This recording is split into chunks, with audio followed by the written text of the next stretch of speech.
வணக்கம் நண்பர்களே, என்னோட சேனலுக்கு உங்களை வரவேற்கிறேன். வந்தார்கள் வென்றார்கள். எழுதியவர் மதன். அத்தியாயம் 2. முகமது கோரி. வாளேந்தினான் பிருத்திவிராஜ். டெல்லி. இந்தியாவின் நெற்றிப் பகுதியை வசீகரமாக அலங்கரிக்கும் இந்த மங்களப் பொட்டை அழிக்க பார்த்த வேற்று நாட்டவர்கள்தான் எத்தனை பேர்! அதற்காக எத்தனை முயற்சிகள்! உலக சரித்திரத்தில் எத்தனையோ நகரங்கள் சுவடில்லாமல் மடிந்து மண்ணுக்குள் புதைந்து போயிருக்கின்றன. ஆனால் டெல்லியின் கதை வேறு. எந்த சக்தியாலும் இந்த நகரத்தை நிரந்தரமாக வீழ்த்த முடியவில்லை. வரலாற்று பக்கத்திலிருந்து அகற்றவும் முடியவில்லை. மீண்டும் ஃபீனிக்ஸ் பறவையாக உயிர் பெற்று சிலிர்த்தெழுந்து நின்றது டெல்லி. ஆனால் கம்பீரமான இந்த மாநகரம் வரலாற்று போக்கில் வாங்கிய கத்தி குத்துக்களும் தாங்கிய சோதனைகளும் நம்மை திகைக்க வைக்கின்றன. முதலில் பாபர் நிறுவிய முகலாய சாம்ராஜ்யத்துக்குள் நாம் பஸ் ஏறி பயணம் செய்வதற்கு முன் ஒரு ஃப்ளாஷ்பேக் ராக்கெட்டில் ஏறி பின்னோக்கி வேகமாக பயணிப்போம். அந்த கால டெல்லியை பற்றி சற்று உணர்ச்சி பூர்வமாக புரிந்து கொள்ள அந்த வேக பயணம் நமக்கு உதவும். ஆகாயத்திலிருந்து ஒன்றும் திடுதிப்பென குதித்த நகரமல்ல டெல்லி. என்றோ முன்னாளில் டெல்லியும் ஒரு பொட்டல்காடாகத்தான் இருந்திருக்க வேண்டும். அப்போதைய வரலாற்று குறிப்புகள் இன்று ஏதும் இல்லை. மகாபாரதத்தில் டெல்லியை பற்றி குறிப்பிடப்பட்டுள்ளது. இந்திரபிரஸ்தம் என்ற பெயரில் பாண்டவர்கள் யமுனை நதிக்கரையில் உருவாக்கிய ஊர் அது என்று. டெல்லி அருகே சில ஆண்டுகளுக்கு முன் தோண்டி எடுக்கப்பட்ட பொருட்கள் கிறிஸ்து பிறப்பதற்கு சுமார் 1000 ஆண்டுகளுக்கு முந்தையது என்று வரலாற்று ஆராய்ச்சியாளர்கள் கண்டுபிடித்துள்ளனர்.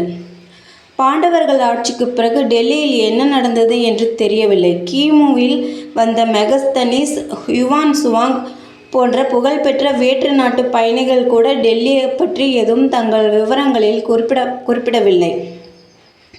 முறையாக எழுதப்பட்ட வரலாற்றின்படி கிபி 736 டெல்லியை ஒரு ஊராக உருவாக்கி உருப்படியாக உட்கார்ந்து ஆட்சி புரிந்தவர்கள் தோமார் என்று அழைக்கப்பட்ட ராஜபுத்திரர்கள்தான்.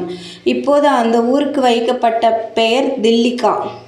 ஆரம்பத்தில் தற்போதைய ஹரியானா பகுதியில் வாழ்ந்து வந்த இந்த ராஜபுத்திர வம்சத்தின் புகழ்பெற்ற மன்னன் ஆனங்பால் இன்று குதுப் மினார் உள்ள பகுதியில்தான் லால் கோட் என்று வரலாற்றில் குறிப்பிடப்படும் பெரும் கோட்டையை ஆனங்பால் கட்டினான். அந்த கோட்டைக்குள் நுழைய 1க்கும் மேற்பட்ட வாயில்கள் இருந்தன. பிரதான வாயிலில் இருபுறமும் கல்லில் செதுக்கப்பட்ட பெரிய சிங்க பொம்மைகள் காவல் புரிந்தன. பிரச்சனைகளுடன் வரும் மக்கள் மன்னனின் உதவியை நேரடியாக நாட வசதியாக வாயிலில் பெரும் மணி ஒன்று, அதில் ஒலி எழுப்ப நீண்ட கயிறும் இருந்தன. கோட்டைக்குள் மையப்பகுதியில் படம் எடுக்கும் நாகப்பாம்பின் சிலையை பெரும் பீடமாக அதன் மேல் வானுயர்ந்த ஸ்தூபி ஒன்றையும் கட்டினான் ஆனங்பால் மன்னன். இன்று 3 மீட்டர் அகல வெளிக்கோட்டை சுவரில் சிதிலமான பகுதிகளையும் ஓரிரு சிதைந்த வாசல்களையும் நம்மால் காண முடிகிறது. குதுப் மினார் உள்ள பகுதிக்குள் தற்போது காணப்படும் இரும்புத்தூண் ஆனங்பால் நிறுவிய ஸ்தூபி அல்ல. 4ஆம் நூற்றாண்டில் உருவாக்கப்பட்ட இந்த இரும்பு தூணின் பின்னணி வேறு. 99.72% சுத்த இரும்பினால் உருவாக்கப்பட்ட இந்த ஸ்தூபி சுமார் 1600 ஆண்டுகளாக துருப்பிடிக்காதது ஒரு அதிசயம். கிபி 385 415 வரை இந்தியாவை நெடுக ஆண்ட 2ஆம் சந்திரகுப்தர் நினைவாக அமைக்கப்பட்ட ஸ்தூபி இது என்றும், அதன் உச்சியில் விஷ்ணு வாகனமாகிய கருடனின் சிலை ஒன்று முன்பு இருந்தது என்றும் ஆராய்ச்சியாளர்கள் கூறுகின்றனர். வேறு ஊரிலிருந்து பிற்பாடு குதுப் மினார் பகுதிக்கு இந்த தூண் கொண்டு வரப்பட்டது. கருடன் சிலை போன இடம் யாருக்கும் தெரியவில்லை. தோமார்கள் ஆட்சி அமைத்து சுமார் 300 ஆண்டுகளுக்கு பிறகு சவுகான் ராஜபுத்திரர்கள் தோமார் ராஜபுத்திரர்களை வென்று டெல்லியை கைப்பற்றினார்கள். இந்த வம்சத்தின் கடைசியாக வந்த புகழ்பெற்ற மன்னன் தான் சம்யுக்தை புகழ் 3ஆம் பிருத்திவிராஜ். கன்னௌசி நாட்டு மன்னன் ஜெயச்சந்திரனின் மகள் சம்யுக்தை. அவள் காதலித்ததும் அவளுடைய சுயம்வரத்துக்கு தன் எதிரியான பிருத்திவிராஜுக்கு ஜெயச்சந்திரன் அழைப்பு அனுப்பாமல் அலட்சியம் காட்டியதும் சுயம்வர வாயிலில் பிருத்திவிராஜ் போன்ற ஒரு சிலையை செய்து வாயிற்காப்போன் போல் அதை நிற்க வைத்ததும் நமக்கு தெரிந்த விஷயம். இதை கேள்விப்பட்ட பிருத்திவிராஜ் புயலாக புரவியில் பாய்ந்து சம்யுக்தியை கடத்தி சென்றது பள்ளி மாணவர்களுக்கும் தெரிந்த உணர்ச்சியூட்டும் காதல் வரலாறு.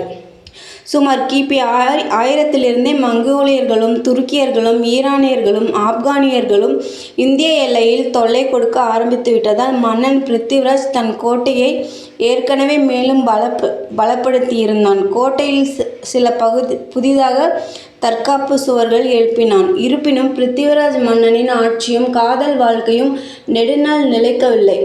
லட்சிய காதலர்கள் வெற்றிகரமாக திருமணம் செய்து கொண்டு விட்டது கண்டு பொறுக்காமலோ என்னவோ விதி வில்லனுக்கு உதவியது. ஆப்கானிஸ்தானிலிருந்து படையோடு வந்து சேர்ந்த வில்லன் முகமது கோரிக்கு சம்யுக்தை என்ற பெண் தேவைப்படவில்லை. அவன் விரும்பியது இந்திய மண், குறிப்பாக டெல்லி. மாற்றனிடம் மண்டியிடக்கூடாது என்று வீர முழக்கம் செய்த பிருத்திவிராஜ் தனியாக பிரிந்து நின்ற ராஜபுத்திர குறுநில மன்னர்களை மிக குறுகிய காலத்திற்குள் ஒன்று சேர்த்தான். கோரியை எதிர்கொள்ள ராஜபுத்திர படை ஓங்கிய வாட்களுடன் தயாரானது. 1191ஆம் ஆண்டு கடைசியில் டெல்லி அருகே நடந்த யுத்தத்தில் ராஜபுத்திரர்களின் படையில் வீரத்துக்கும் ஆவேசத்துக்கும் முன் தடுமாறி தோற்று ஓடியது ஆப்கான் படை. இந்த தோல்வியை சற்றும் எதிர்பார்க்காத முகமது கோரி கோபத்தில் கொந்தளித்தான். சில மாதங்களுக்குள் மேலும் ஒரு பெரும் படையுடன் பஞ்சாப் மாநிலத்தை கடந்து டெல்லியை நோக்கி முன்னேறினான். இந்த முறை புதிதாக 10,000 வில்லேந்திய முரட்டுத்தனமான ஆப்கான் குதிரை வீரர்கள் கோரியின் படையில் சேர்த்து கொள்ளப்பட்டிருந்தார்கள். மறுபடியும் யுத்தம். வருவதோ பலம் கூட்டப்பட்ட பெரும்படை. பிருத்திவிராஜுக்கு ஒரு முக்கிய இடத்திலிருந்து மட்டும் உதவி கிட்டி இருந்தால் இந்திய வரலாறு மாறியிருக்கும் தான். தன் மகளை இழந்த அவமானத்தில் இன்னமும் மருகி கொண்டிருந்தான் கன்னௌசி மன்னன் ஜெயச்சந்திரன். செல்வாக்கும் படைபலமும் கொண்ட மாமனாரின் உதவி மருமகனுக்கு கிட்டவில்லை. மருமகனும் உதவி கோரவில்லை. விளைவு வில்லனுக்கு சாதகமாகி போனது. 1192இல் நடந்த இரண்டாவது யுத்தத்தில் ஆப்கானிய பெரும்படையின் குலநெறித்தனமான கொரில்லா தாக்குதலுக்கு முன் நேரடி போர் புரிந்த ராஜபுத்திரர்களின் படை களைத்து போனது.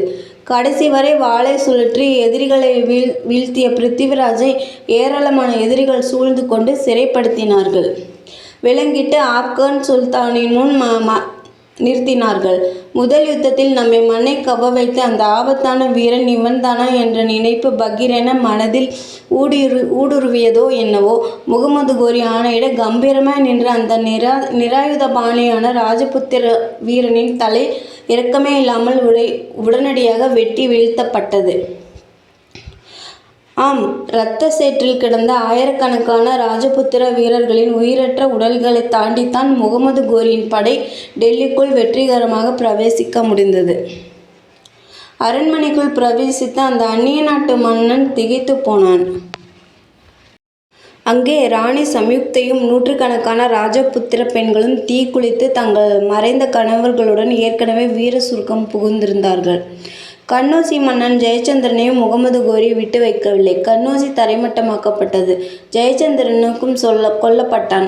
என்னதான் மனஸ்தபம் இருந்திருந்தாலும் மருமகனின் உதவிக்கு போகாத இந்த துரோகி இன்னும் ஆபத்தானவன்.